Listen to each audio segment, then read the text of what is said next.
I don't pay attention to what my staff tells me to do. Rick, you seem like a really, really great guy. Well, thank you. You have a very good judge of character. Well, that's because I'm a nurse, I guess. Well, my wife's a nurse, my mom's a nurse, my sister's a nurse, I can go on. Yeah, 10 years of pediatrics. But anyway, what I'm worried about is if you get in there, which I want you in there, are you going to be tough enough to kick some butt when you're in there? It's so funny, I get that question. Thank you for thinking I'm such a nice guy. You know, the attitude, it's so funny because when I was in Congress, I was known as a bomb thrower. I was known as the guy that would go in and blow things up.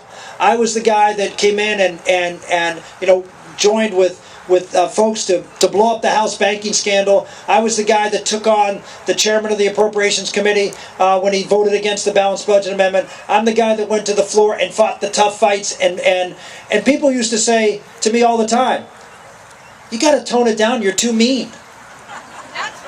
Well, I don't know if we need mean. We don't need mean. We need tough. Trust me. Let me assure you. I have on my signs, and the reason it's there. You look at my record of what I fought for. I didn't pick the easy issues. I took entitlement reform. Yes, welfare, which we accomplished. I wrote that bill. The speaker can say he was speaker during that time. That's fine. I wrote the bill, and I managed it on the floor of the United States Senate.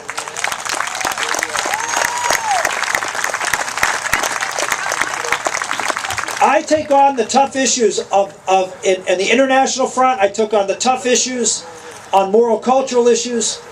You take on all of those issues across the board, you've got what it takes, and trust me, you have no fear that we will stand up and fight for what this Constitution says and the limited government, because I know that's what works in America. Yes. I'd be happy. Yeah, question is on the TSA and the abuses. I got to tell you, as people ask me all the time, what do you guys talk about up there on the debate? You know, or do you guys, you know, it's looking a little tense these days? Are you guys getting along with each other? I got to tell you what, we came backstage and I was one of the last. I was the last of the four of us to get there, and you know, I said hello to Romney and I said hello to Newt, and then I saw Ron Paul, and I went over and I frisked him. So I want to make sure I'm safe with you here, Ron, today. So yeah, this goes to the point. We got to both had a big laugh of it. This goes to the point. What I said before. We're mindlessly looking for bombs. Mindlessly looking for bombs. I mean, and abusively and intrusively looking for bombs instead of smartly looking for the bomber.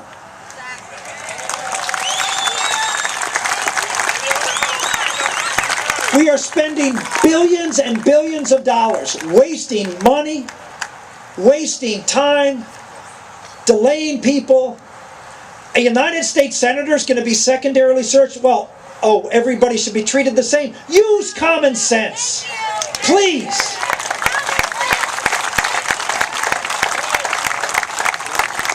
There are threats. I was criticized at one of the debates because I said, should the TSA be profiling? Well, of course they should be profiling people who are the most likely folks to be able to do it. Now, understand, because when people hear profiling, they say, oh, he's going to profile based on race or religion. No. Profile based on the profile of someone who does these things. Right?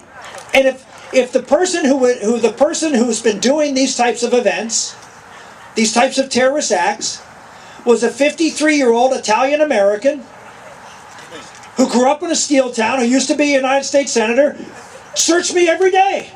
I'm okay with that. But that's not the profile. And so we have to be reasonable. We have to have intelligence. Not only intelligence when it comes to gathering information, but intelligence in applying that information at the time that people go through screening. You're welcome. Yes. Senator, we've lost a lot of jobs to places like China and Vietnam. I worked in an industry where we paid people about $10 an hour plus benefits in the factories. In China, they're paying the same people for the same job about $2 a day. My question is, how do you reconcile Or how do you overcome the disadvantage of $10 an hour versus $2 a day? That's a great question, and that's why I put forth the Made in the USA plan. When I talked about repealing the regulations, I'll repeal every single Obamacare regulation that costs more than $100 million a year, and either repeal them completely or replace them with a regulation that is far less costly. If you look at the National Association of Manufacturers, came to me and shared with me information that if you compare the United States cost of doing business with the 9 top trading partners of America, that includes China, that includes Mexico, I mean all the folks that we do most of the trade with, and you look at our competitive disadvantage, excluding labor, don't count labor costs, we are 20% more expensive excluding labor in order to compete against those countries. We don't have, once you throw in labor costs, we have no chance. It's amazing we have what we have. And the only reason we do is because of the tremendous productivity and innovation that goes on. But the only way we're going to compete is if we get the cost, that 20% nut, down to zero, at least. And who causes that 20% differential? The government. And by the way, it's going up, because Obamacare is going to drive that number up and up substantially. I was at Sarasota and at a window manufacturer, and they told me that just this past year their insurance premiums went up 7% because of Obamacare. And once they have to now start paying and have to change their policy to comply with Obamacare and start paying all sorts of additional fees and costs, their costs are going to go up. Their employees aren't getting any raises. They're barely hanging on in this housing industry, barely hanging on making windows.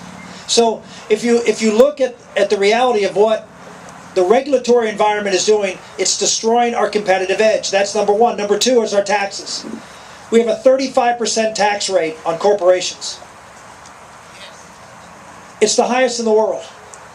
And what I'm suggesting is that we take the corporate tax for everybody and cut it in half, make it a net profits tax so the small guy pays the same as the big guy, right? No complexity, get rid of all the bells and whistles, make it a very simple tax, you pay 17.5%. A. B, we take that tax for corporations who manufacture and process, and we eliminate it. We get rid of that 35% tax, and we create the opportunity to reduce that 20% cost through regulations, through taxes, and if you were a company that did send jobs offshore, if you're Apple Computer, and you make all of your products offshore and you make your profits over there. Well, if you want to bring that money back and invest it in plant and equipment now in America, it would cost you a 35% tax rate. And under our bill, if you bring that money back and you invest it in plant and equipment and create jobs here, you pay no taxes on that money. So we've created, you throw on top of that an energy plan that builds the Keystone Pipeline, allows for drilling offshore in this country. We need more energy in this country to keep our energy costs down. All of these policies go against the administration's policies. Good, strong contrast, and we will reduce the cost of manufacturing, allow us to be competitive, and we will create opportunities for blue-collar workers to be able to rise. You know, one of the sad parts of America today is the last few years there have been studies done about people being able to rise in society. Not income inequality. Income inequality is going to happen. Some people are going to make more, some people are going to make less. Americans don't envy people, generally speaking. Our politicians try to get us to.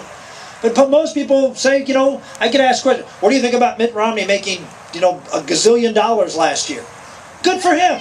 That's how I say, good for him. I wish I'd have made some gazillion dollars last year. I'd be in a little better shape financing my own campaign like he's doing. So, look, good for him. That's okay. The problem is, and this is something Republicans and conservatives need to be concerned about, is the ability for people to rise. The ability for people to climb the ladder. Is America still that land of opportunity for those folks who work hard and do play by the rules to be able to get ahead? And sadly, over the last several years, more countries in Europe now, it is easier to rise than it is in America. Now, I never thought I would ever say that, but that's the fact. The bottom line is, unless we identify with the people who are struggling in America, who know that it is not as easy as it used to be able to rise in America, and we do some things to say, we understand what you're going through. We understand that America has to be about creating opportunities for everybody, not just those with college educations, not just those in the knowledge-based economy, but everyone in America. If we have that kind of inclusive message and a tax plan, the Wall Street Journal called my tax plan, which they said was more aggressive than Mitt Romney's in creating jobs. They called my tax plan supply-side economics for the working men and women of this country.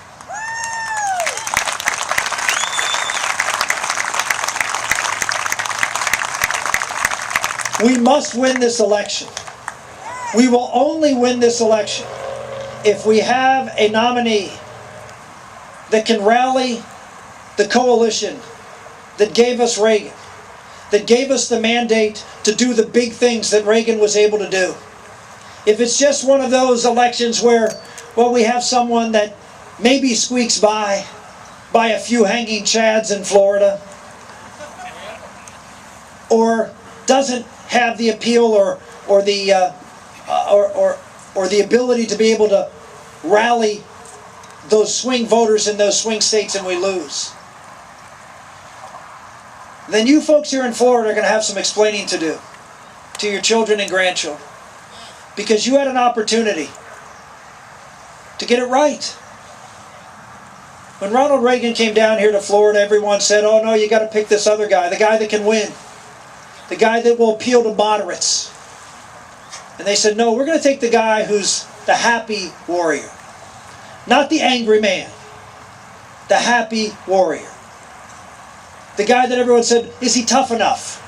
He was an actor. Is he tough enough? Oh no, we know he can play a tough guy. But is he really the kind of person? I'll tell you what makes you tough. It's not your glib and tough remarks. There's a lot of folks who talk tough. What makes you tough is what's at your core, what you believe in.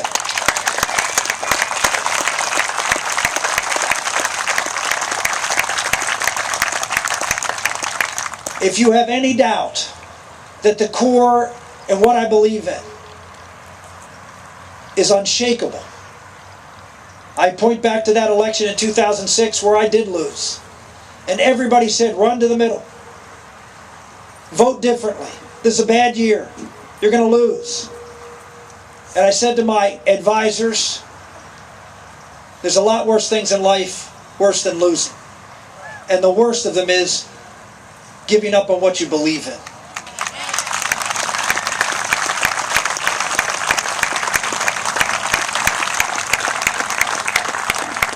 America is looking for someone they trust. Someone they trust who will go to Washington, D.C., not to be the most powerful man in America, but someone they trust to go to Washington, D.C. to make you the powerful people in America again. Please help us do that. Thank you all very much. God bless you. God bless America. Thank you for coming out.